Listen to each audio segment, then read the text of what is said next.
Hello बच्चों, let's read the question. The question is the energy of an electron in an excited hydrogen atom is minus 3.4 electron volt. Its angular momentum will be, तो इसका angular momentum कितना होगा ये आपको बताना है. तो देखो इस क्वेश्चन को सॉल्व करने के लिए हमारा जो की कॉन्सेप्ट रहेगा उसमें आपको क्या पता होना चाहिए.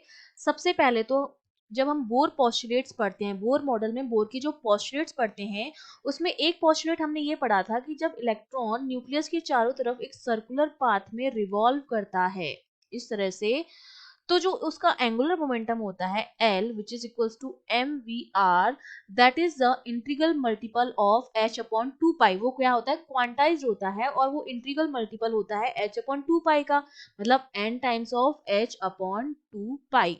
ठीक है, ये हमें पोस्टुलेट पता है और इसी का हम यूज करेंगे. तो अगर मुझे एंगुलर मोमेंटम निकालना है तो मुझे नंबर ऑफ एन पता होना चाहिए. ठीक है, किस एक्साइटेड स्टेट पता होने, क्योंकि एच जो है वो प्लांक कांस्टेंट है, 2 और पाई भी कांस्टेंट है, तो एन का अगर मुझे वैल्यू पता होगा तो मैं एल इजीली निकाल सकती हूँ.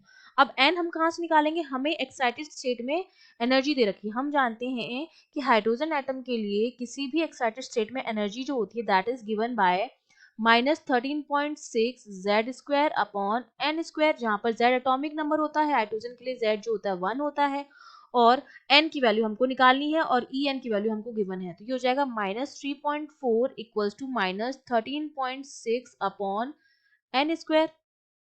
तो यहाँ से एन स्क्वायर की जो वैल्यू आएगी वो आएगी -13.6 अपॉन 3.4.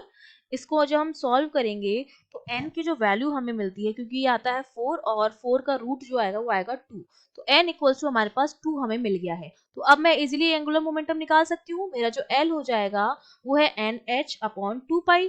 तो n की वैल्यू हो गई 2 इंटू एच अपॉन 2 पाई. तो 2 से 2 कैंसिल हो जाएगा, h अपॉन पाई. तो h की वैल्यू हमें पता है, प्लांक कांस्टेंट की value 6.626 into 10⁻34 divide by pi, जिसकी वैल्यू होती है 3.14. तो ये सारी वैल्यूज रख के जब हम सॉल्व करेंगे तो l की जो वैल्यू हमें मिलती है वो आती है 2.11 इंटू 10⁻34 जूल सेकेंड.